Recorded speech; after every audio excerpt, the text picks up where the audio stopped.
From Keene in the Shire, the Liberty Media capital of the world, this is Daryl W. Perry, host of FPP Radio News for Wednesday, March 28th, 2018. Silver is trading at $16.42 per ounce. Gold is valued at $1,335 per ounce. Zencash is trading at $17, and the average price of Bitcoin is $8,014.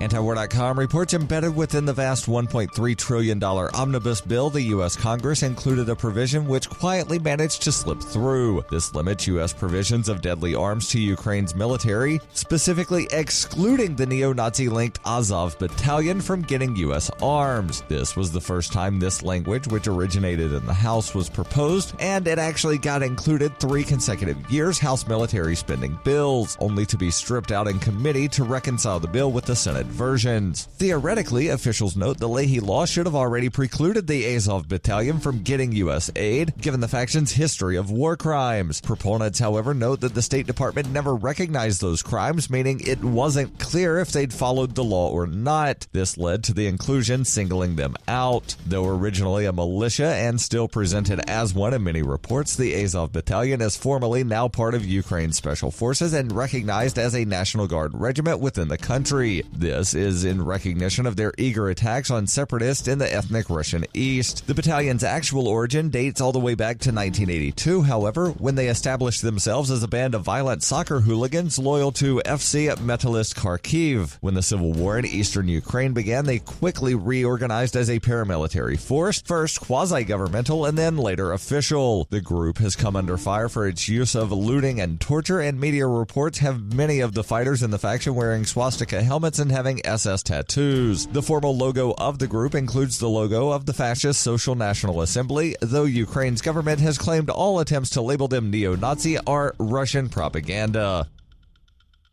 You can support FPP Radio by shopping online. Every purchase you make from one of my affiliates at shop.fppradio.com helps fund FPP Radio. That's shop.fppradio.com. UPI reports a federal appeals court ruled Google violated copyright laws by using Oracle's software when developing its Android mobile platform. Judges from the U.S. Court of Appeals for the Federal Circuit ruled Google's unauthorized use of 37 packages of Oracle's open-source Java Application Programming Interface, or API, while constructing the Android platform in 2009 was unfair as a matter of law. Google argued its use of Oracle software was protected under fair use because it did not directly charge clients to use it, but Oracle said Google's actions were devastating to its licensing strategy as many customers switched to Android. The judges wrote the fact that Android is free of charge does not make Google's use of the Java API packages non-commercial. The ruling reversed a previous district court decision in favor of Google in 2016 and remanded the case to a federal district court in California for a trial on damages. Oracle had been seeking about $8.8 billion in damages at the time of the previous ruling.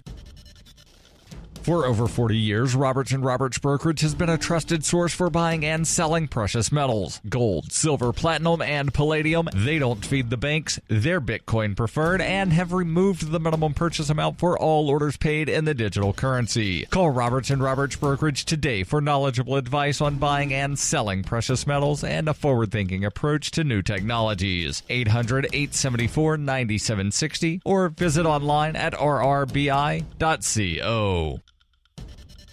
Reuters reports New York, California, and other states vowed on Tuesday to stop the U.S. government from asking in the 2020 census whether people are U.S. citizens, arguing the question could stop immigrants from participating and skew the makeup of Congress. The U.S. Census Bureau decided to include the citizenship question in the once-a-decade questionnaire, saying an accurate count of citizens would help protect minority rights under the landmark Voting Rights Act of 1965, according to the Commerce Secretary Wilbur Ross. But opponents feared the decision would have the opposite effect. Arturo Vargas, executive director of the National Association of Latino Elected and Appointed Officials Educational Fund, told reporters it's a scare tactic to try to scare Latinos and others from participating in the 2020 census. Pending legal action from the states or an unlikely intervention from the Republican-controlled Congress, the citizenship question would appear in the decennial census for the first time since 1950. New York Attorney General Eric Schneiderman said he would lead a multi-state lawsuit to block the decision.